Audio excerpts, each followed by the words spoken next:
കത്തോലിക്ക സഭയുടെ പരിപാടിയിൽ ഉദ്ഘാടകനായ രമേശ് ചെന്നിത്തലയ്ക്ക് ക്ഷണം.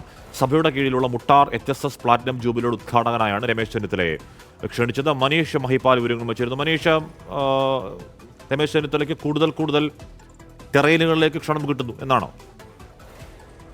ഹാഷ്മി, ഇത് ഒരു പ്രധാനപ്പെട്ട ഒരു ചടങ്ങായിട്ട് തന്നെ നമുക്ക് കരുതാൻ കഴിയും. കാരണം ക്രൈസ്തവരിൽ കേരളത്തിൽ വലിയ ഭൂരിപക്ഷമുള്ള സഭയാണ് കത്തോലിക്ക. ആ കത്തോലിക്ക സഭയുടെ തന്നെ ഏറ്റവും വലിയ രൂപതയാണ് ചങ്ങനാശ്ശേരി അതിരൂപത.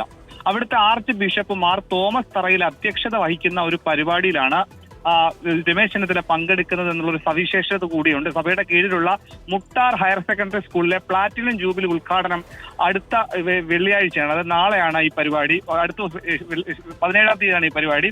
ആ പരിപാടിയിലാണ് ഉദ്ഘാടകനായി തന്നെ രമേശ് ചെന്നിത്തല എത്തുന്നുള്ള വലിയ പ്രത്യേകതയുണ്ട്. കേരള കത്തോലിക്ക സഭയുടെ തന്നെ വലിയ അതിരൂപതയുടെ അധ്യക്ഷനൊപ്പം പങ്കെടുക്കുന്നു.